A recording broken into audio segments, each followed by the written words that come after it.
Hello to one and all. So far we have discussed everything about the chapter first of class 10th, that is chemical reactions and equations. And I have told all the concepts. I've dealt with each and every example, the definitions, the tricks, how you can memorize them. Everything has been discussed in all the previous sessions. Now in this session, we will be focusing about only on the solutions that is given at the back of your NCERT book of this particular chapter. And in that also, I have not discussed all the questions, because there are certain questions which I have not discussed. And why I have not discussed those questions are because those questions I have already dealt in my slides, the previous session slides. So you have all the definitions and examples and what are endothermic reaction, exothermic, everything is there on those slides. So that is why I have not taken those questions, because that is the answers are already there in the slides. But for those questions where the answers were not there, I have taken those questions up, and so this is the first question of your exercise book. I've taken the picture from the exercise book or the NCERT book itself. So the question says, which of the following statements about the reaction below are incorrect? It is not correct, which we have to tick mark that particular answer, which is incorrect. Now the reaction is lead oxide reacts with carbon to give lead and carbon dioxide. Okay, so options are: lead is getting reduced, carbon dioxide is getting oxidized, carbon is getting oxidized, lead oxide is getting reduced. And you have these are the statements, and they say the incorrect statement can be A or B. It can be A and C. It can be A, B, and C, and all of them might be incorrect. So these are the options. You have to tick either it is first, second, third, or fourth. So please, I've told you again and again, the products are never oxidized or reduced, right? It is always the reactants that get oxidized and reduced. Okay. So here what you see that lead has +2 oxidation state, or okay, if you don't want to go for oxidation state, you can generally see that lead oxide is getting converted to lead. That is, there is a removal of oxygen here, right? So lead oxide is getting reduced, and carbon is taking that oxygen to form carbon dioxide. So there is an addition of oxygen on carbon to give carbon dioxide. So carbon is getting oxidized, right? So carbon is getting oxidized, lead oxide is getting reduced. So these are correct answers. But obviously I had told you that the products never get oxidized and reduced. It is the reactants that get oxidized to give that product, or they get reduced to give that product. The products does not, please remember, the products does not undergo oxidation reduction. So here we got the lead and carbon dioxide both are products, and they cannot get reduced and oxidized because they are formed, right? They are being formed. So they cannot get oxidized and reduced, and that is why the answer to this question is the first A and B is incorrect. We had to choose incorrect, and yes, these two statements are incorrect. Let's move to the next question. Here, Fe2O3 reacts with aluminium to give Al2O3 and iron. Now, I have to tell, or you have to actually tell, that in the above equation is an example of is a combination reaction, it is a double displacement reaction, decomposition reaction, and or displacement reaction. So I had told you that if in any reaction you see that your two species are only combining to give a product, then it's a combination reaction. Okay, and it would be a single product generally. So you are getting two products, right? Okay, so this is not a combination reaction.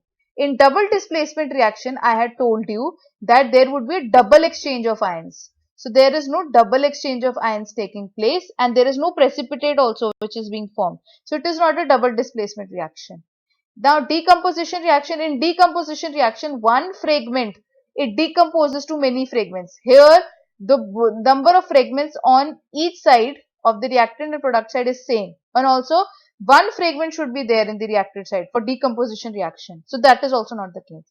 The answer to this question is displacement reaction. So you can see it is the solution of ferric oxide and aluminium metal you have added to it.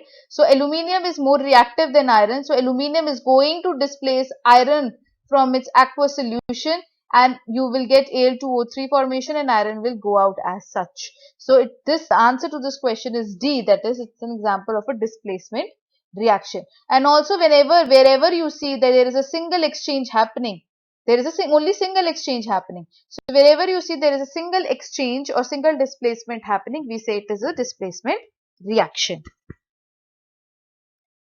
Next question. Translate the following statements into chemical equations and then balance them. So you are given the word equations or the statements are given to you, and you have to write them into chemical equations, and you need, when you are writing a chemical equation, you need to balance if it is not balanced. So the first says hydrogen gas combines with nitrogen to form ammonia. So it's a hydrogen gas H2 in the gaseous states reacts with nitrogen gas, obviously N2 in the gaseous state, to give ammonia NH3. It will always be in the gaseous state, right? Now please remember, now you need to balance it. Balancing you will all practice. So this is the answer also I have given to you. You have to balance. Balancing I have told you how you can do it. So you need to balance it on your own. Keep practicing. Next is hydrogen sulfide gas H2S gas burns in air, that is, it reacts with oxygen in the air, that's in the gaseous state, to give water H2 in the liquid state and sulfur dioxide SO2 in the gaseous state. So this is the answer to this question. Balancing you all have to do on your own. Again, barium chloride BaCl3 reacts with, this will not be BaCl3, I'm sorry, this should be BaCl2. Barium chloride BaCl2 reacts with aluminium sulfate AlSO4 to give aluminium chloride AlCl3 and a precipitate of barium sulfate BaSO4, and this is an example of a double displacement reaction. So you will balance this also. Next is potassium metal reacts with water, K reacts with H2O to give potassium hydroxide KOH and H2 gas is liberated. And balancing you, these are all the answers I'm giving you, and just keep on practicing these questions. Next is you need to balance the following chemical equations.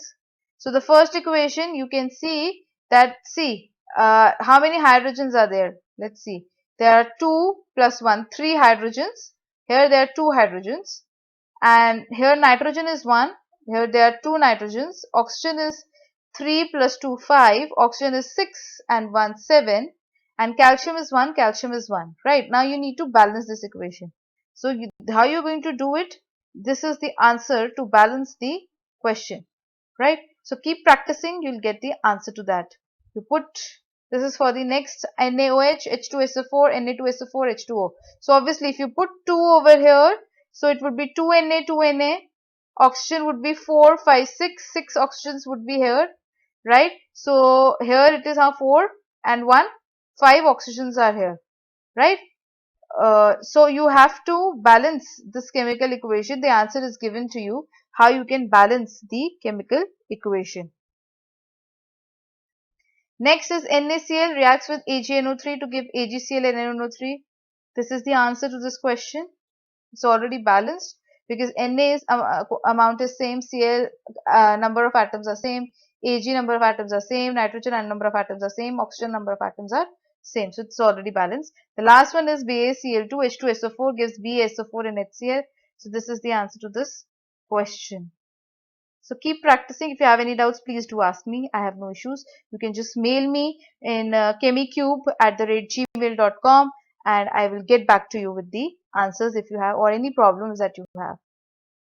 So next is you need to balance the chemical equations, and the word equation is given to you. Here you need to write the formulas and then you need to balance it. So I will give you quick answers to each. This is the answer for A.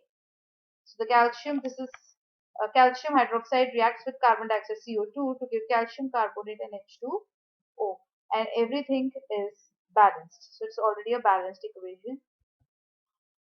Zinc reacts with silver nitrate AgNO3 to give zinc nitrate ZnNO3 and Ag. So this is also a balanced equation. You don't need to balance it. Aluminium reacts with copper chloride to give aluminium chloride and copper, and this is how you can balance the equation. And barium chloride, that is BaCl2, reacts with potassium sulfate to give barium sulfate and KCl. This is how you will be balancing. So answers is given to you. It's your practice. So write the balance equation again. This is again the same. A word equation is given to us. You need to balance this thing. So, and you have to tell which type of a reaction it is. So basically that is important. Potassium bromide KBr reacts with barium iodide BaI2 to give Ki potassium iodide and barium bromide BaBr2. So you will write like this. You will write the states, okay, and states is already given actually also in the question itself, and you will balance it. After balancing, you need to tell which type of a reaction it was. Out of those 5 that we have just discussed, which kind of a reaction is this? So you will see there what is happening. Potassium is replacing barium and barium is replacing potassium. So there is a double displacement, displacement is happening. So this is an example of a double displacement reaction. Zinc carbonate ZnCO3 gives ZnO in CO2, carbon, zinc oxide and carbon dioxide. So it is already a balanced equation, that's not a problem. But here you can see that a single fragment is getting decomposed to many fragments. So it's an example of a decomposition reaction. Hydrogen and chlorine H2 and Cl2 reacts to give HCl. You will balance the equation, and then obviously two reactants are combining together to give a single product. It's a combination reaction example. And the last is that magnesium reacts with HCl to give magnesium chloride and hydrogen gas is liberated. So see here what is happening. Basically magnesium is more reactive than hydrogen. So magnesium is actually displacing hydrogen from its solution, and as a result we are getting magnesium chloride and H2. This is an example of a displacement reaction. The next question is, in the refining of silver, the recovery of silver from silver nitrate solution involves displacement by copper metal. You need to write down the reaction. So when we recover the silver metal from the silver nitrate solution, then what happens is there is a displacement by copper metal. Now because obviously copper is more reactive than silver, so it is going to displace. So what is actually the equation or the reaction that is taking place? The reaction is your silver nitrate solution reacts with copper, and copper being more reactive, it displaces the silver from silver nitrate solution. You get copper nitrate and you recover silver, right? So this is the reaction involved, and it's an example of a displacement reaction. The second last question is, what do you mean by a precipitation reaction? Explain by giving examples. So precipitation reactions actually are those chemical reactions in which two soluble salts, I am again repeating, soluble salts, which are soluble in the solvent. Okay, those reactants which are soluble in the solvent, they combine to give an insoluble salt. This insoluble salt, which is not soluble in the solvent, is called as a precipitate, and its particles will remain suspended inside the vessel in which you are doing the experiment, and you can see those particles from the naked eye.